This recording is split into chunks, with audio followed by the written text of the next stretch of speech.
बीच पश्चिमी देशों के हथियार यूक्रेन को लगातार मिलने से रूस भड़क गया। रूस के ये तेवर दुनिया के सामने तब आए जब यूके, जर्मनी और अमेरिका ने यूक्रेन को अपने सबसे आधुनिक और दमदार टैंक देने की घोषणा की, जिसके बाद पश्चिमी देशों पर रूस का गुस्सा फूट पड़ा, क्योंकि यूके, जर्मनी और अमेरिका की तरफ से यह साफ कर दिया गया कि वो यूक्रेन की मदद करने से पीछे हटने वाले नहीं हैं। मतलब ये कि आने वाले दिनों में युद्ध के मैदान में पश्चिमी देशों के हथियार बड़ी तादाद में देखने को मिल सकते हैं, जिनसे रूस की सेना को निपटना होगा, क्योंकि अमेरिका यूक्रेन को अपने 31 M1 एब्रम्स टैंक देगा, जबकि 14 लेपर्ड 2 टैंकों को जर्मनी यूक्रेन भेजने वाला है।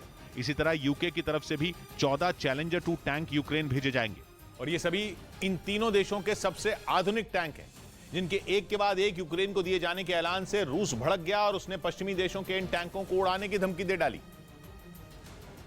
और साफ कहा कि ये टैंक उसका कुछ नहीं बिगाड़ पाएंगे। रूस यही नहीं रुका, उसने पश्चिमी देशों को धमकी दे दी कि वो युद्ध में बाकी हथियारों की तरह इन टैंकों को भी आसानी से तबाह कर देगा।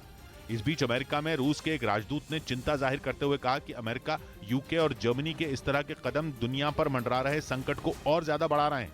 साथ ही उन्होंने दावा किया कि इस जंग की वजह अमेरिका है, जबकि पश्चिमी देशों के सैन्य विशेषज्ञों ने इसे रूस की खींच करार दिया। उनका कहना है कि यूक्रेन को मिल रही मदद से रूस की चिंता बढ़ गई और वो भड़क उठा। इधर अमेरिका में फेसबुक, इंस्टाग्राम और व्हाट्सएप की सेवा कई घंटों के लिए ठप हो गई, जिसकी वजह से इनका इस्तेमाल करने वाले लोग परेशान हो गए। हालांकि अमेरिका में फेसबुक, इंस्टाग्राम और व्हाट्सएप की सेवा क्यों ठप हुई, इसका पता नहीं चल सका। इंटरनेट पर डेटा ट्रैकिंग करने वाली एजेंसी के मुताबिक एक दिन पहले अमेरिका में इंस्टाग्राम और फेसबुक का इस्तेमाल करने वाले 20,000 से ज्यादा लोगों ने लॉगिन के समय एरर आने की शिकायत की, जिसकी वजह से वो अपना अकाउंट खोल ही नहीं पा रहे थे। इस बीच चीन के अखबार साउथ चाइना मॉर्निंग पोस्ट ने यह दावा किया कि चीन और अमेरिका के लड़ाकू विमान दक्षिण चीन सागर के ऊपर टकराने से बाल बाल बच गए। इस घटना के बाद अमेरिका ने चीन के पायलट पर खतरनाक तरीके से लड़ाकू विमान उड़ाने का आरोप लगाया, जबकि चीन ने अमेरिका के आरोपों को नकारते हुए यह दावा कर दिया कि अमेरिकी लड़ाकू विमान उसकी समुद्री सीमा में घुस आया था। इसके साथ ही चीन ने अमेरिका पर जंग के लिए उकसाने वाली हरकत करने का भी आरोप लगा दिया। चीन की तरफ से एक वीडियो भी जारी किया गया, जिसमें एक नेवल बेस से उसके 2 J-11 फाइटर जेट उड़ान भरते दिखे।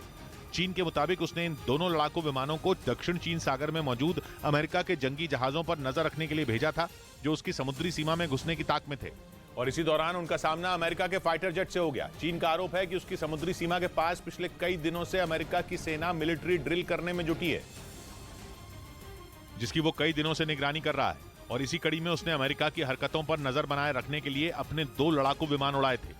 चीन का यह भी आरोप है कि अमेरिका के फाइटर जेट ने उसकी सीमा में घुसने की कोशिश भी की थी, जिसके बाद उसके पायलटों ने उसे खदेड़ना शुरू कर दिया। लेकिन अमेरिका का कहना है कि उसका विमान चीन की सीमा में दाखिल ही नहीं हुआ था, बल्कि वो विवादित क्षेत्र में चीन की हरकत पर नजर रख रहा था। और इसी दौरान चीन के फाइटर जेट खतरनाक तरीके से उड़ते हुए उसके लड़ाकू विमान के सामने आ गए। दावा किया जा रहा है कि चीन और अमेरिका के लड़ाकू विमानों के बीच की दूरी इतनी कम थी कि दोनों विमानों के पायलट एक दूसरे को देख सकते थे। मतलब ये कि दोनों देशों के विमान हवा में एक दूसरे से टकराने ही वाले थे।